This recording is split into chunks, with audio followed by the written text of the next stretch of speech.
Welcome to Supply Chain Now, the voice of global supply chain. Supply Chain Now focuses on the best in the business for our worldwide audience, the people, the technologies, the best practices, and today's critical issues, the challenges and opportunities. Stay tuned to hear from those making global business happen right here on Supply Chain Now. Hey, good morning, good afternoon, good evening, wherever you may be. Scott Luton and the one and only Kevin L. Jackson with you here on Supply Chain Now. Kevin, how you doing today? You know, this is one of my favorite topics, artificial intelligence, because I don't do good with that normal intelligence stuff. I beg to differ, Kevin. I beg to differ. But kidding aside, this is going to be a home run conversation. I can't wait to hear your insights and expertise along with the panelists we're about to bring in. So, folks, great show teed up here today. We're going to be talking about how to unlock the potential of AI in supply chain. Now, of course, we've already seen in so many different ways the immense power and potential of AI in recent years. Today, we're going to be talking about some of the key pain points that supply chain leaders in particular have as they're looking to address challenges with AI.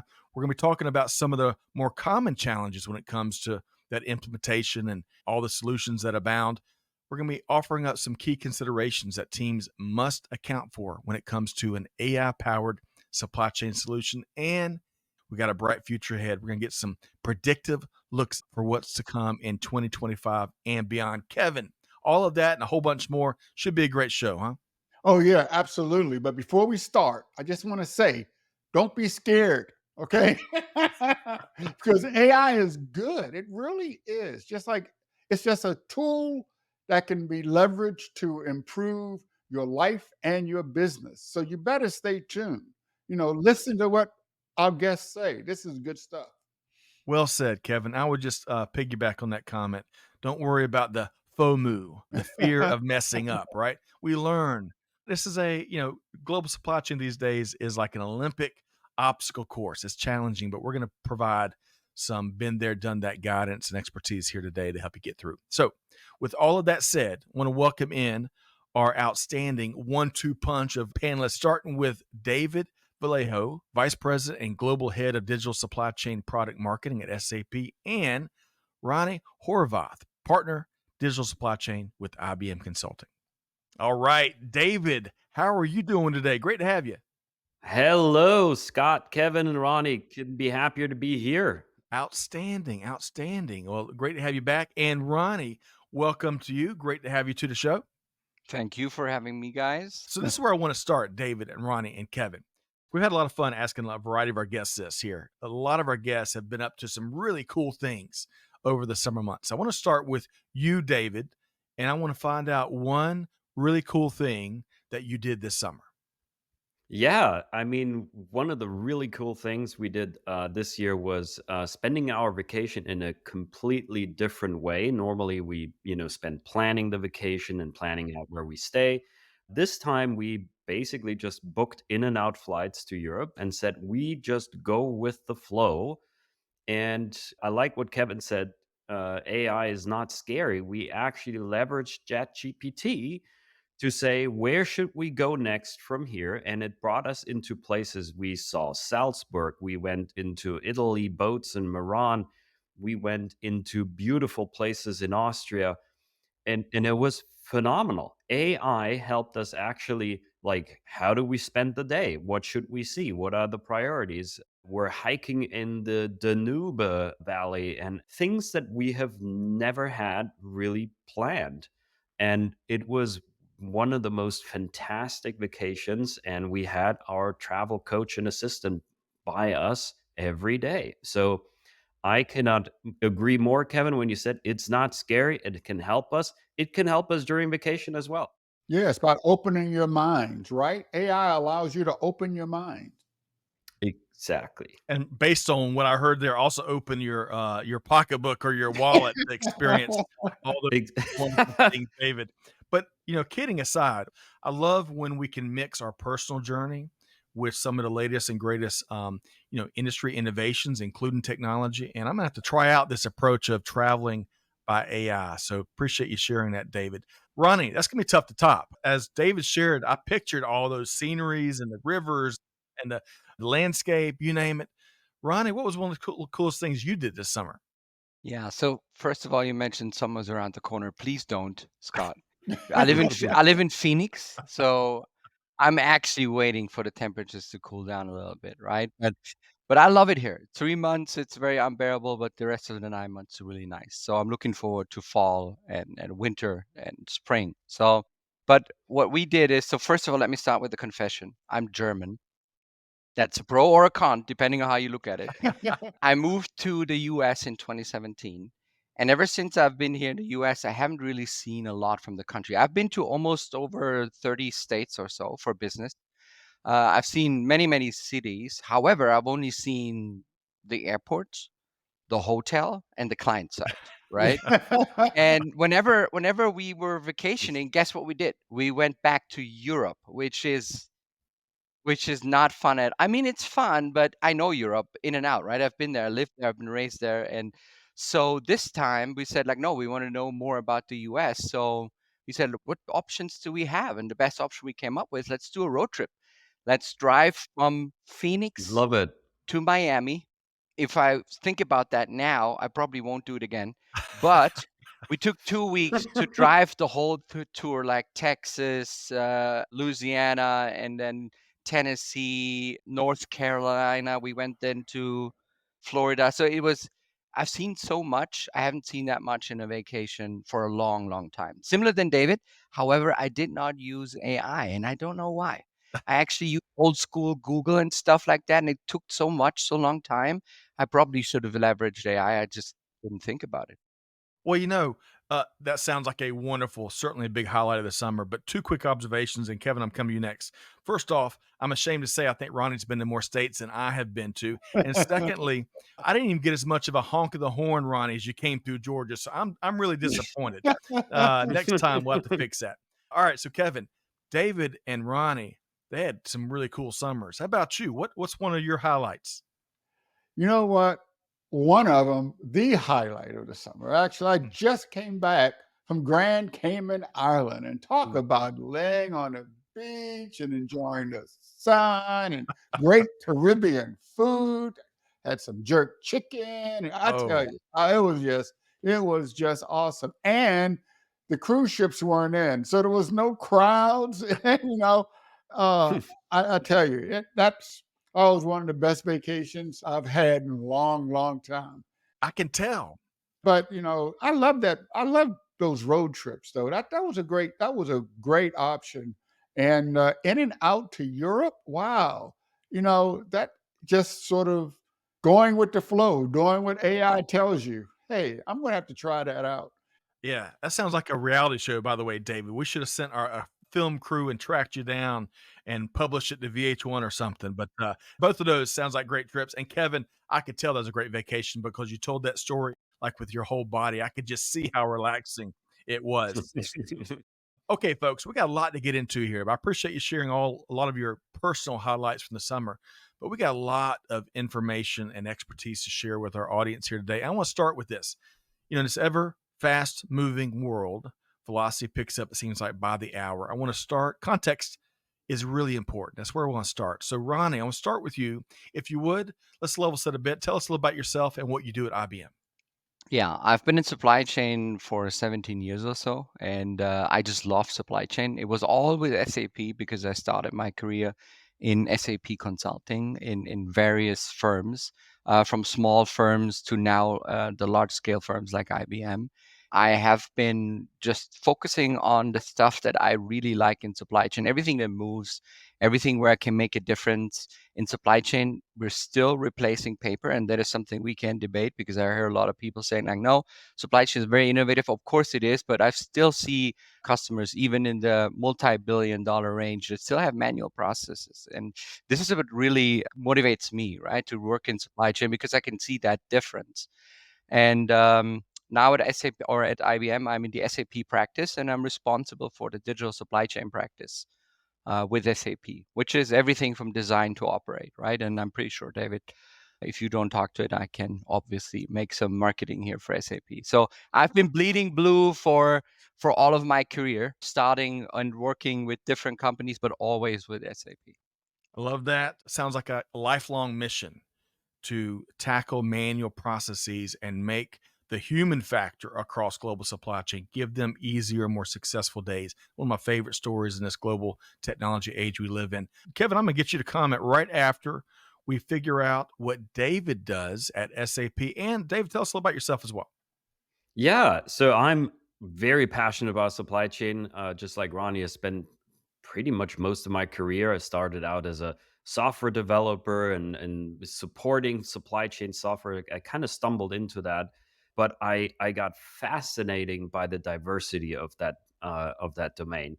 And now I run product marketing, which is really thinking about the latest trends, thinking ahead, not just what customers are needing today, but what may they need in 3 5 years from now, and sort of having that telescope and informing our innovation team of here's what we should think about building across the entire supply chain portfolio that we have.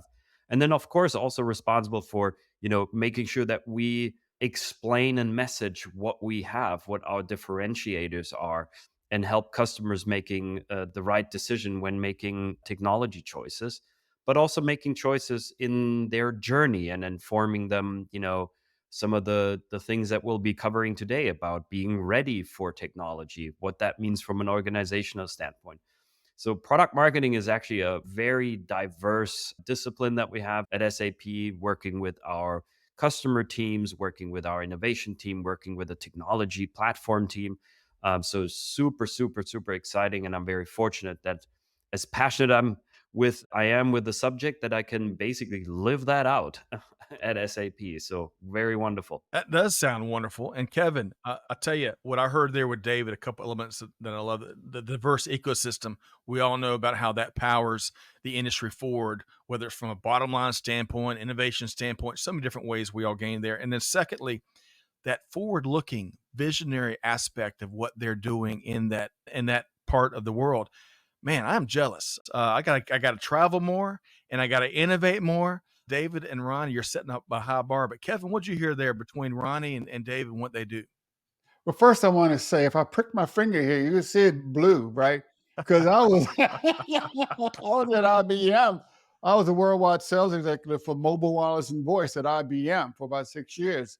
But even way back then, we were focused on innovation in business and how to apply these technologies to both the top line and the bottom line. So it's great to see that legacy continuing. And you're talking about paper. We're still using paper, but it's about having the right tool for the right job, right? So paper is the right tool for some jobs, just like AI is the right tool for some, but it's not right for others. And I think that's one of the things that is going to be important about this conversation, understanding where to apply AI and how to apply AI. That's right. Well said, Kevin. And hey, if you prick yourself, I see blue blood coming. I'm taking you to the emergency room. Just so you know, I'm level setting here. Got to take care of my dear friend Kevin L. Jackson. Okay, so Ronnie, some folks may not know out there, we got one of the sharpest audiences in all of global business here at Supply Chain Now, but it may be new to some folks. IBM and SAP have been partners for some 50 years. Tell us a little about that partnership, Ronnie. Yeah, one of the reasons why I switched to IBM last year, 2023. I was before in a company that was focused heavily on supply chain in that niche skill, and I built the whole supply chain practice. And for me, it was important. I wanted to see something different, but three things were important. Number one, long-standing relationship with SAP, and I'm going to tell that in a few seconds. Number two, it has to be innovative, and number three, the logo has to be blue, like I just mentioned, right? I can't change to any company where the logo is not blue. So let's start with number two first, innovative and innovation. So IBM has not only consulting practice, but IBM is a technology firm with a consulting arm. And that's one of the biggest reasons why I changed to IBM, because I wanted to be that kid in the toy store that comes in and sees all these wonderful toys that I can play with. So think about it. IBM research with quantum computing and AI. IBM has been in the AI space since 2011. I don't know if you know that, or if you remember, IBM Watson back then, Deep QA won Jeopardy against the reigning champion, world champion. Nobody understood what it was. I didn't understand what it was. But now, since AI was upcoming, since OpenAI started in November, I think 2022, right? And everybody talks about AI, even my mother, who's like 82, which scares me, really. I thought like I need to switch to a company, right, that has like this ground principle and this understanding for a long, long term. And IBM is that company because they've been there for a long time, over a decade. And the last but not least most important topic, a good partnership with SAP, because my career, as David mentioned, the whole ecosystem around SAP gave me the possibility to be who I am today. If there was no SAP, I wouldn't have a career, right? Even though I never worked for SAP directly, but I worked with SAP all of my career since 17 years. So for me, that was very important. And I looked into that, obviously, and IBM being there since, over 100 years or so, they have been partnering with SAP from the get-go. 1974 is when they started. I think IBM has like 46 SAP Pinnacle Awards. But David, you correct me here, or our marketing team has to. We have 425 S/4HANA projects signed or so, right, in the pipeline. We have about 6,500 clients that run on SAP worldwide. So SAP is a big, big part of IBM Consulting and IBM Technology, obviously. And we have about 40,000 SAP technologists around the world, right? And 20,000 of those are focused on S4 and transforming businesses, because this is the way forward for all of us. So these were compelling arguments. And again, the logo had to be blue. So All right. I want to, David, anything you want to add to that long-standing partnership before I get Kevin's comments? No, I think that Ronny described it perfectly, right? It's the combination of the consulting expertise of people on the ground that understand the business, but the technology side as well, right? Partnering on the AI front, for example. So it's a very fruitful partnership, of course. And, I we've think learned, I'm sorry, go ahead, Ronny. I think one thing I'd like to throw in there, David, I think we talked on in Sapphire, Christian Klein, we know him, SAP CEO. He said something very nice about IBM one day. It was not that long ago. It was around Sapphire. He said, IBM finishes more projects than they start. And this was something that really felt good, because it means that a lot of projects are in jeopardy out there, right? And most of the time, people and customers and SAP come to IBM and say, please fix it. And the reason is about all these credentials that I told you earlier. We have so many people, we have so much experience in what we're doing. So I think that really went down just like, how do you say that in English? Warm butter? I don't know what they're saying. No idea. Hot knife through butter. I think hot knife through butter. Yeah. Got it. Butter's never bad, though. Let's just be clear about that. Butter is good on everything. All right. So, Kevin, we heard a lot there about the partnership. I want to reiterate, relationships have always mattered, and we've learned further in the last couple of years just how really critically important that is. And secondly, 1974, who'd have thunk that was the year that gave us Kevin L. Jackson, and it gave us this partnership between IBM and SAP. That is your birthday year, right, Kevin? I believe. Yeah, the ageless wonder. I'll send you my tithings later today. But What'd you hear but in one is that partnership there, Kevin? well, it's like what did I remember? I think about 12 years ago, I went to Waldorf, Germany, and I have a big background in cloud computing. And why was I in Waldorf, Germany? That's the headquarters of SAP. And I was teaching cloud computing to the S/4HANA team. And it was like at the very beginning of this whole transition to cloud and S/4HANA, and to see how things have changed and advanced, and how it sort of revolutionized, ERP, S/4HANA, working with IBM and an infrastructure and a professional services team. I feel like I was there at the beginning, sort of birthing this whole relationship. So I'm a proud papa. That's all I got to say. Oh, I love it, Kevin. That's going to be a whole new series there, Kevin. All right, let's get into more. So we've really set the table well, especially amongst the relationships and what the relationships here are driving out across industry. All right, so I want to dive into our key theme here today. unlocking the potential of AI in supply chain. Now, look, there's a ton more potential, and that's not taking anything away from the real gains we've seen, the exciting gains we've seen in recent years. Now, later in this conversation, we're going to talk more about the ever present, really intriguing topic of generative AI. But I want to start by focusing on AI more generally, especially when it comes to enterprise and supply chain industry. Now, David, Ronny, and Kevin, I want to start with maybe a little tip of the hat to our dear long departed friend Maslow, right? Remember the hierarchy of needs? So let's talk about what are the key motivators for companies that are exploring the use of artificial intelligence in global supply chain.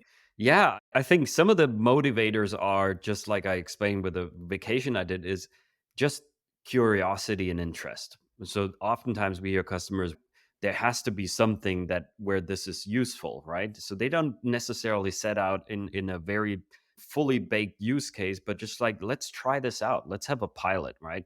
One customer said we have more pilots than United Airlines, and let's just let's just experiment and see what comes out of it. And a lot of that spirit is what we lived at SAP as well, right? When we said let's have hackathons, let's just do wild and crazy things, right? Without really a prescriptive here's exactly what we want to do. So that is one key motivator. I think the second motivator is around productivity. You think of all the manual efforts that are going on in an organization and breaking through that last frontier of there's still paper and email and people have to spend time to write summaries and sort of that intuition. Well, this is something I believe that generative AI could probably help with, right? And rightfully so. These are some areas in terms of automation of where still a human being has to do a lot of writing and a lot of keying in, manual transitioning between physical and the digital world. This is perhaps where generative AI could help. So around productivity. The other is around quality, right? And making sure that with the huge amount of data that is out there, that we're not missing something. That's why, generative AI can help in some processes to summarizing something we're not missing the essence of something, right? And then business growth, right? If I'm saving time and effort on the productivity front and getting people out of the mundane manual grinding work, well, then I can deploy the exact same human beings on a lot more meaningful business decisions, right? So the helping the business to effectively grow is probably another motivator. Ultimately, I mean, what we're suggesting companies is do the wild and crazy stuff, right? But also think about how that ultimately provides value, number one, and how that ultimately also scales. Is that something that you're building, something that you can, get out of that little pocket and something that you can deploy across the business in a safe and scalable manner? Ultimately, getting out of that sort of pilot stage is what we are very, very serious about, right? What we bring to the market, we know goes into the heart of enterprises, is in very mission critical environments. So that scalability part is for us ultimately a key motivator to develop our software. David, really appreciate your response there. Curiosity, productivity, quality, all big key motivators. And I love your emphasis on wild and crazy, experimenting and pilots. That reminds me of Saturday Night Live, that famous skit back in the day. Ronny, would you add anything to those motivating factors for folks exploring AI in global supply chain? Everything was spot on. I can just emphasize that curiosity is what it starts, or we could also sometimes call it pressure, peer pressure, because everybody does it right now, right? So everybody has to have the feeling I have to be in there too. I told you, my mom, she's 82. She's using AI, right? And that scares me a bit. However, go ahead, Scott. You wanted to say something? No, Huh? I think it's a little bit scary, but it's exciting. It sounds like I bet your mom is experimenting with AI and finding out where it fits in most with her journey, right? Yeah, I don't want to talk about my mom here. Mom, I love you, but this is not about you. But I think he's right. The most important thing for our clients that I see out there is productivity, or let's call it efficiency, right? Because specifically in supply chain, with all the planning that goes around, like demand forecasting, inventory management and planning, logistics optimization, there's so much data to consider. And we've helped clients the past decade to automate things, right? With intelligent workflows, SAP came out with something that I still love and I will ever love it for the rest of my life called BRF Plus, Business Rules Framework Plus, where you can model the deepest algorithms as well as rule sets for business rules. And I think those things help clients to automate certain things and be able to handle all this vast majority of data, right? Because it's just so much. But I think this is where AI is. This is for us top priority point number one. It's efficiency, productivity. Every client talks about it. Whatever David said, spot on. Outstanding. All right, Kevin, what else would you add there? Well, I really like the emphasis on exploration. Yep. Try out these new things. But there's two areas that I like to say I think AI really comes to the forefront. And the first is data. Ronnie was talking about all this data that you get, where AI can be used to assess and mitigate risk basically by analyzing data from all these various sources that are collected. It can predict these disruptions like natural disasters or geopolitical events or even your supplier issues. This allows companies to develop contingency plans, all of the different options, and to maintain resilience in their supply chain. And second, one of the most important aspects of any supply chain is visibility. And AI enhances that visibility by tracking goods from production to delivery. And this transparency really helps in identifying the bottlenecks and ensuring timely deliveries. It also improves collaboration between all of the stakeholders in this supply mesh. I like that mesh. And it goes without saying, all of that you described empower decisions to be made, outcomes to be gained, which visibility is quickly becoming table stakes, I believe. We've talked about this before, Kevin, and it's about the outcomes, about what we do with it. We got so much more to get into with David and Ronnie and Kevin here. I want to shift gears over to pain. So what specific pain points are those that you're finding in supply chain management and operations? What pain points are folks trying to address with AI? And then secondly, two-part question. What are some of the business benefits of an AI-driven supply chain? Ronnie, pain and benefits goes together. Who would have thought? Totally. And I think I come back to the topic that I said earlier, at least touched upon manual and repetitive tasks, right? In supply chain, again, sometimes we still replace paper. And yes, you're right. Paper might be the right approach for certain processes. I agree. However, by replacing paper with technology, I think this is where we can really gain business benefits and value. Because make no mistake, I mean, every change costs money, right? You want to understand what's your return on invest, right?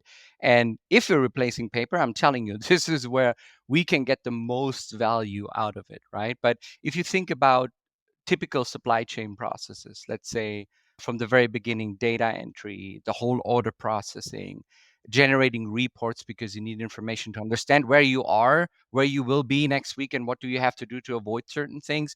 All of this is so highly manual. And this is the biggest pain point for most of our clients, even though sometimes they don't realize it, because I think that there's a misleading fact that bringing in AI can solve everything. So they're looking for the biggest motivator, the biggest change agent for them, how they can bring back most value. But they mostly overlook these little things, these manual processes that take so much time. And by that, AI can definitely help. And the benefits are basically open, they're lying on the table there. Because if you think about it, if I can quote IBM's own generative AI story, IBM has a hardware business, right? They deliver servers, power service, mainframes across the world. They deliver the service parts for it, make sure that they operate, right? And they had a service level agreement that was benchmarked at like 95, 98%. And they had struggles to meet those service level agreements, right?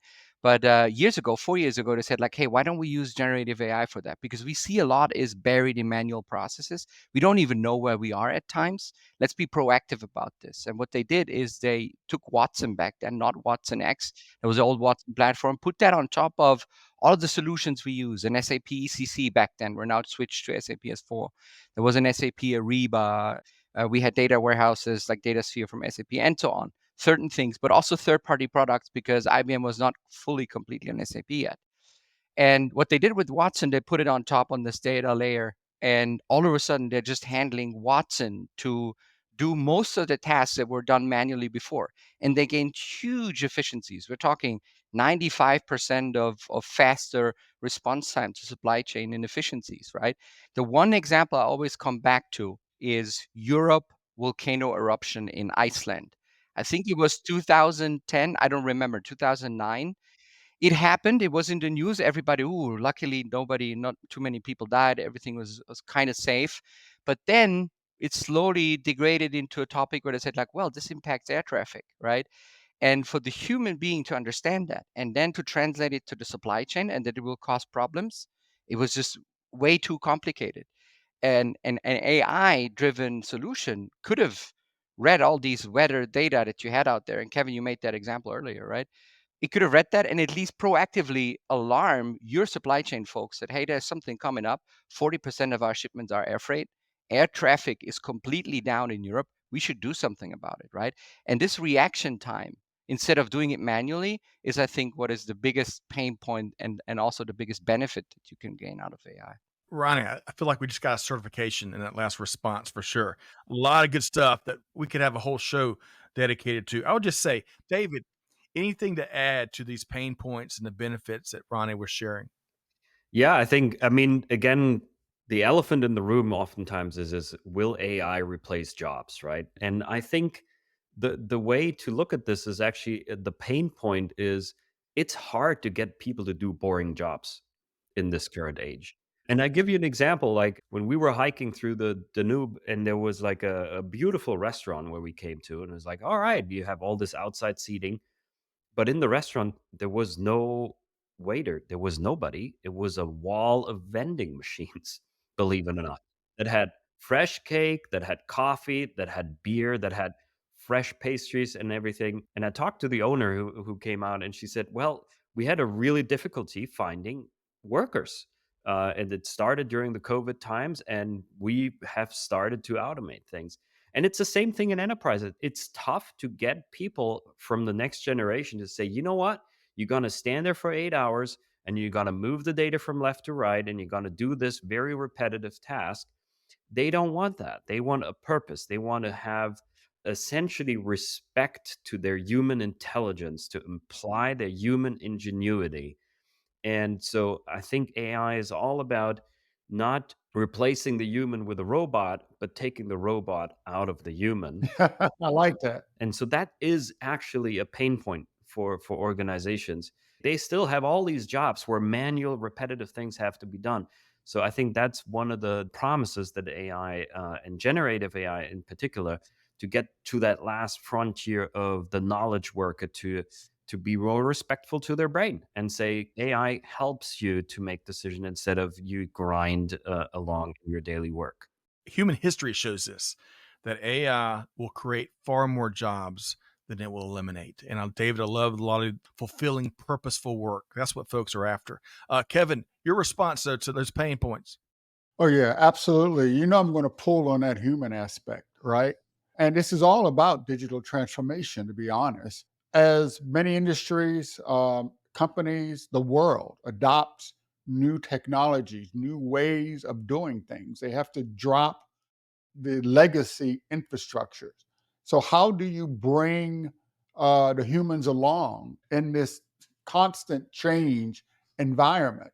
Well, it's about training, it's about education, it's about meeting the employees where they are to take them where they need to be. And so AI can actually address the pain point of improving and making it better for humans as they transition from the old way of doing things to the new way of doing things. And that's the second point I want to highlight. There's going to be organizational resistance in any change. Humans don't like change, period. So employees are going to resist AI adoption because they are afraid that they're going to lose that boring job. It may be boring, but it keeps food on the table. It's really important to have effective change management to ensure that your staff are trained, onboarded properly, and that they see AI as a tool, not a replacement, to enhance and not replace their work. So artificial intelligence can actually provide that education, that insight to the employees. They are all asking, what's in it for me with them? That's right. Use AI as a tool to address the question of with them. Love it, Kevin. Okay, moving right along. David, on this is a related note. When you think about common challenges, obstacles, how organizations are or how they should overcome some of these challenges we're talking about, and any examples that come to mind of organizations that have gotten innovative about these common, challenges with any new technology, right? In this challenging environment, who's out there doing it and really finding ways of unlocking no matter the speed bumps or other barriers? David, your thoughts? Look, I think organizations have to be ultimately ready. Overcoming the resistance to change is one aspect. But the other aspect is data quality and having sort of the data foundation there that AI can eat into. It's like a hungry monster, and it's getting very cranky if it's starving, right? Or it produces wrong results. So that is definitely one obstacle that can be overcome and should be overcome first, actually. And then picking the right use cases, right? I mean, we at SAP established this business AI framework of relevant, reliable, and responsible.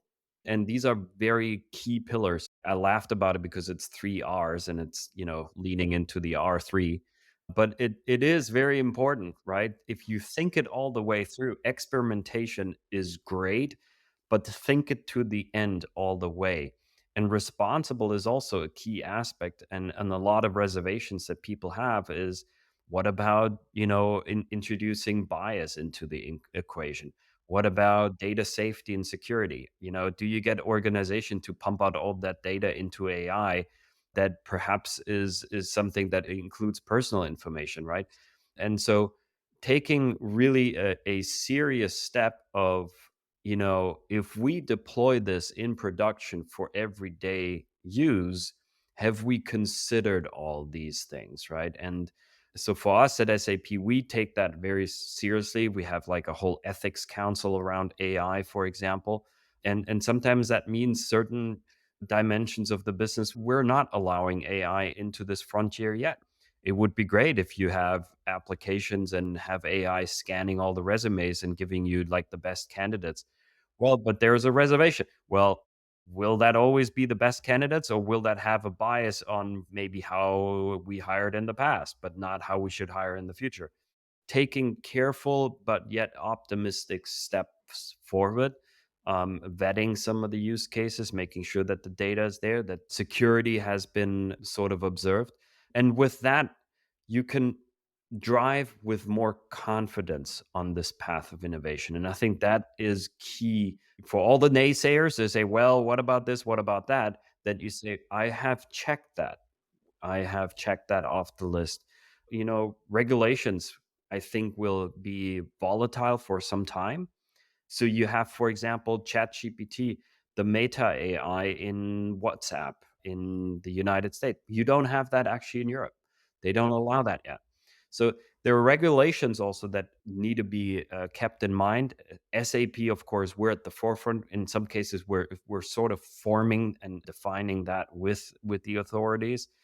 So these are all considerations that also make companies choose the right partner, right? So you can work, of course, with a wild and crazy startup to do some experimentation. Well, but is that now a capability I want to weave into my entire enterprise for my HR processes? Well, maybe think about that twice, right? So that's why IBM as well as SAP, with all the dimensions that it takes to take that innovation forward, I consider a very solid partner on that innovation front. Excellent point, David. Okay, quick comment there, Ronnie, and then we're going to keep driving here in just a second for the sake of time. Ronnie, what would you add to that response David shared? Most challenges we see right now is probably expectation and understanding. And the AI journey begins usually from a top level, right? One C-level goes golfing, meets the other C-level, and is like, hey, I have AI now, it does basically everything for me. So that's a misunderstanding number one. There's this group that says like, well, AI will solve everything and we're gonna have huge cost savings along the way. And there's this other group of executives that have anxiety because they think we're building Skynet, right? And to find the middle way between both and explain them that yes, AI can save you money, but you have to have a strategy that works out. And then also telling them you're not going to fight robots. Okay, it's not there yet. Okay, so getting that middle idea of what AI can bring. This is what we see is the biggest challenge right now, because it starts the AI journey, and this is where the expectation lies. If a CIO or a CEO or CFO thinks that AI will save them all of the money in the world, we have to be proactive about it and say like, yeah, there will be a lot of savings, but this is what we can do at the moment, and don't expect too much out of it, right? That's right. Kevin, I'm going to get this next question in. I'm going to circle back to get your additional commentary here. I want to dive into data management for a second. It's so critical. I mean, obviously, it goes without saying. What steps would y'all recommend that organizations and supply chain professionals plan to take to ensure data readiness for AI-powered supply chain solutions? David, I'm going to circle back to you here. What are your thoughts? Yeah, I mean, first of all, it's making sure that we have the right data, that it's tuned also for AI consumption. And I like what Ronnie said. Sometimes it requires some myth busting, right? So, for example, not necessarily you have a relational database and you put that into a generative AI. That's actually not really well-tuned data. Right. Generative AI cannot, take the unrelated columns and numbers of data and put that into some logical sequence. It is not tuned for that. It is tuned for language. And making sure that you have the right data to essentially have a purpose-driven outcome. So I give you an example. We've used our integrated business planning platform, which does supply chain planning and has a lot of the forecasting and capacity and a lot of data in there. And what we actually had a great idea is like, how about we take all the history log information, right? Where the engine is talking, I'm looking at this customer, I'm looking at this location, I'm looking at this product, I'm looking at this inventory point, and think of it like a really big log file and put that into the large language model. And now using that as a prompt into the engine, now you can ask very intelligent questions like, why is my customer service level so low, right? So making sure that the data and the structure of the data is fit for purpose for the specific AI, whether that is generative AI or the specific machine learning capability, that it's well trained. And then being able to protect the data, making sure that the data contains the right level of information, that you make sure that there are some guardrails around what that data contains, right? Is it maybe having personal information, credit card information, social security information? That may not be the best level of data that you want to pump into a system where then somebody can ask questions like, give me Kevin's social security number. I'm very interested in that. That, I think, these are some key considerations around data. And let's not forget about cybersecurity, right? When you're pumping out data into a cloud where you're not even sure where it's going, can you be 100% sure that cloud is not being prone to be hacked, right? I'm sure we all got these letters where some organization or the other, sends you the information. Unfortunately, our cloud got hacked, right? So making sure that, the data is safe is probably, for me, a consideration that will become more and more relevant for people, when they go beyond the wild and crazy stuff, as they see cybersecurity, becoming more and more a threat. Just the recent 2 weeks, you've seen some of these, and a lot of companies wake up to that when they had an incident. And it's just like, do people have earthquake insurance in California where I live? A lot of them don't. But guess what? When the earth start to rattle, where we had some years it rattled here quite a bit, people start going out and buy earthquake insurance, right? And it's the same thing with cybersecurity. You feel completely safe until the bank gives you that call and says, unfortunately, your account was hacked and your money's gone, right? So I think the data safety and security is a very important measure that people have to take. Excellent response there, David. You asked about Kevin's social security number. I've got it. I'll give it to you later. I David. got I'll sell it to you. Last couple of days, everybody has it. I think I heard in the news they said everyone in the United States, your social security number is gone. That's the importance of protecting your data. Well, Kevin, let's stick with you for a second. David laid out a lot there when it comes to data management. Your quick comment. Well, AI systems rely heavily on high quality, accurate, and comprehensive data. In supply chains and logistics, I mean, historically has been incomplete, right? It's been outdated or inconsistent across all the different systems that are used. So I would say, your number one challenge, your number one job is data, data, data. If you don't have the data that's curated properly, this can lead to suboptimal AI performance and stupid insights, to be honest. And some of this is actually training, right? And we've started to use, for example, Chat GPT for marketing purposes, and it's eye opening, right? You can ask like, "Hey, can you write a blog about this?" And it comes out like, "Boom!" Well, now I have to just do a few touch ups. However, prompt engineering is interesting because there is a lot of training that still needs to be done for people to use the AI in a proper way to ask the questions in the right way, right? If you ask an incomplete question, you get completely wrong answer, or you ask a question to write something for a specific audience in a specific style. You add a lot of details to the prompt that gives a much higher quality answer. I think there is an evolution that future workers will learn prompt engineering just like they learn spreadsheets today, right? It becomes sort of a all-purpose capability that people need in whatever job they are to leverage these modern technologies in a proper way. So as much as the data needs to be there, I think the skills and harvesting the data using the right level of prompt engineering will be equally important. Yeah, and there's also a very important aspect of that. You have to know your AI because many people don't understand that Chat GPT, it's great, but the data is 2 years old.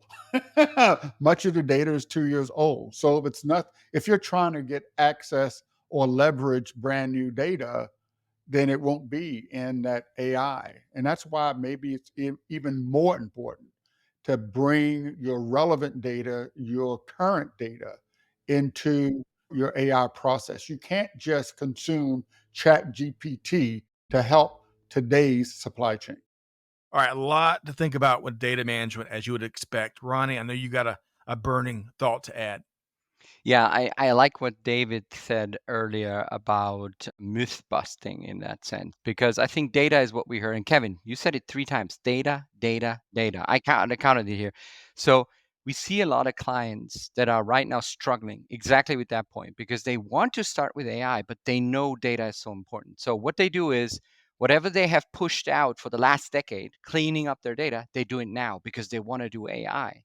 But I think they're overthinking it in that sense that they could have already started with a small use case in an AI study instead of cleaning up the whole house. Think about it that way. Smart houses, we know those technologies that you get where you can control everything from your iPhone and so on. Sounds so cool. But if you have a house that's built in 1980 or 1990, I would love to just tear down my house and build it new just because of making it smart, right? But I don't think you need to do that. You can start with one room. Start with it, lay new cables, do everything so that it's automated. The same thing applies to data. You don't have to clean up your whole company and come to a clean core.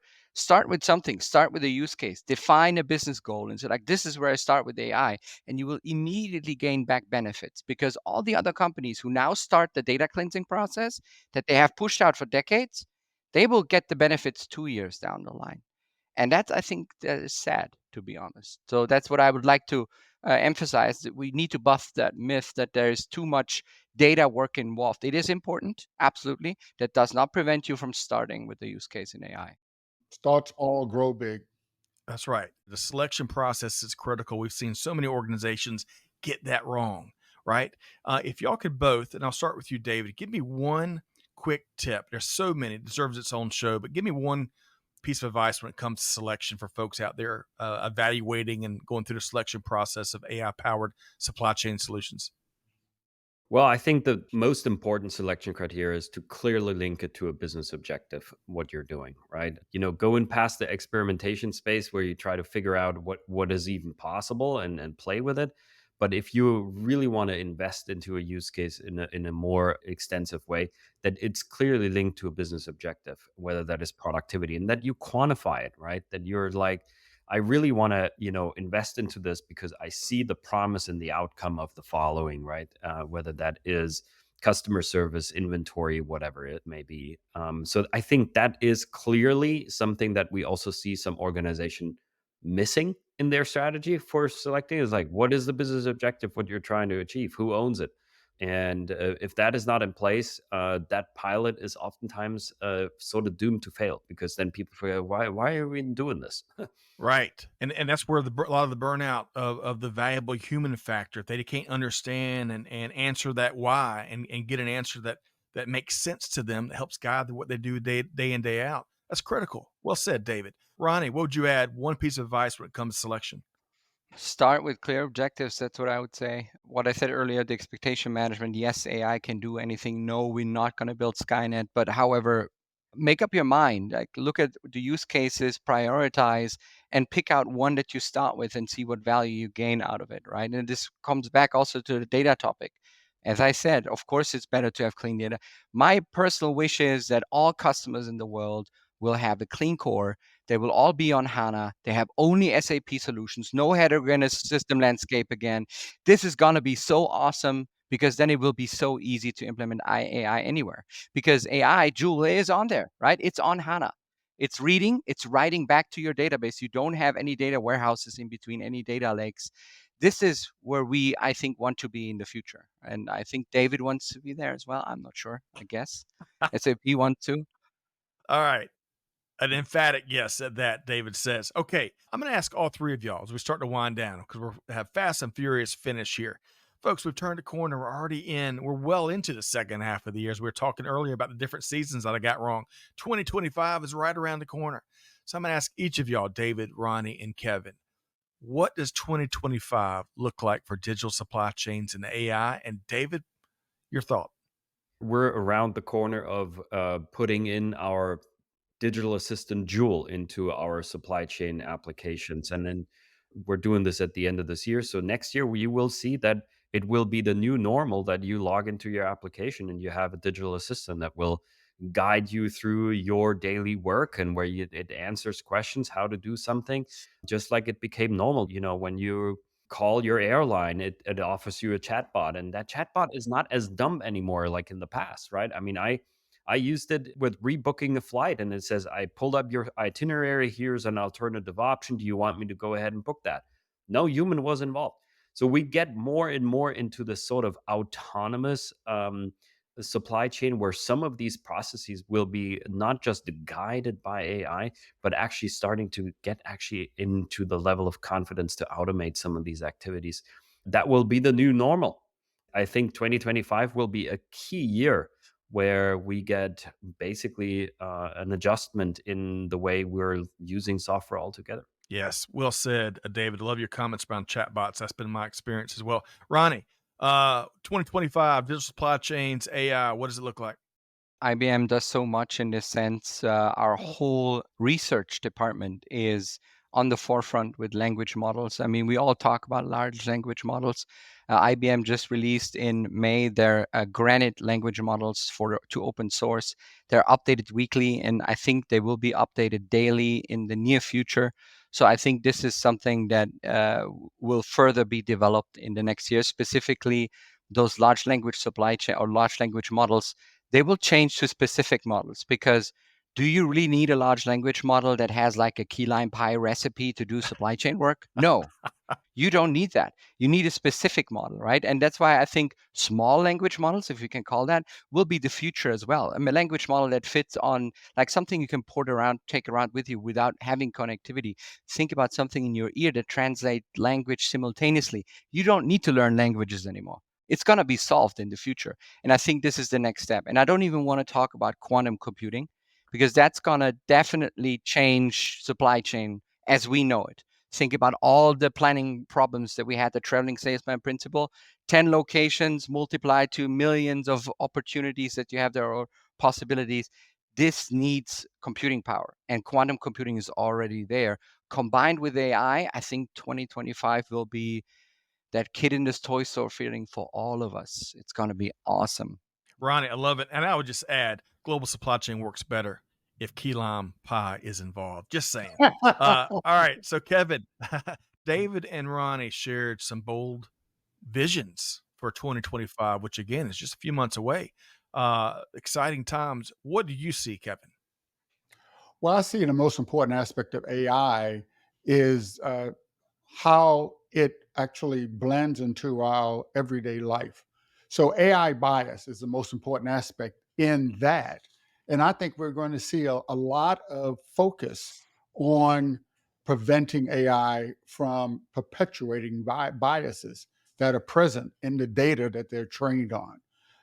This can lead to, wrong assumptions, wrong predictions, and unfair actions, and really lack of transparency. So I think that's going to be the most important aspect as we transition into this whole digital world, leveraging AI for our digital supply chains.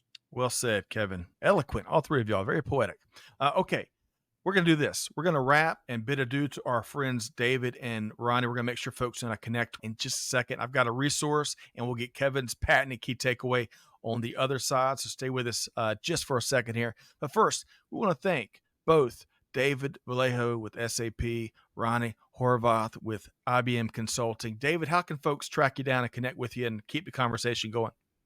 Well, track me down on LinkedIn. Go to sap.com/DSC Digital Supply Chain to learn about our latest innovations. It is just that easy. You'll be glad you did too. Appreciate your time here, David. And Ronnie, how can folks track you down as well? Same, LinkedIn, and feel free to message, write an email. My email is openly available on LinkedIn. Happy to answer. Or maybe at an upcoming Sun Devil game. I've been watching that helmet behind you. It's fascinating there. Y'all check it out. We're playing the Big 12. We're going to get really dangerous this time. Oh, wow. Well, hey, thank you to you both. We look forward to having you back. Really enjoyed y'all's perspective here today. David Vallejo again with SAP, Ronny Horvath with IBM Consulting. Have a great rest of your day. Man, Kevin, I had about 37 more things I wanted to ask David and Ronnie. There was so much in that show. Oh, no, seriously, you could have added electric cables to this conversation and powered 6 cities across the globe. All right, so let's do this. Y'all know now how to connect with Ronnie and David. Y'all check it out. Check out the thought leadership they drop across social and more. Kevin, we got a really neat resource we want to add and offer folks out there. You know, we're all about resources, right?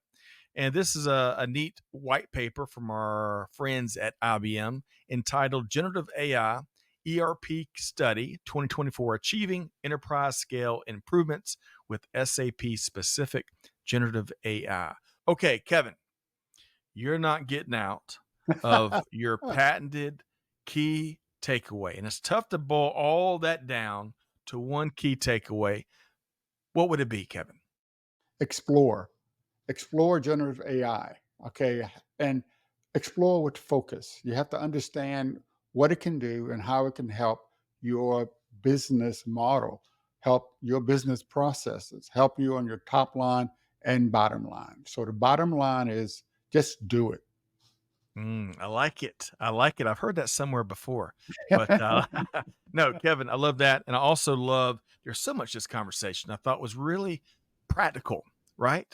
You can tell David and Ronnie are out there amongst helping organizations find success when it comes to AI and technology, supply chain, a whole bunch more.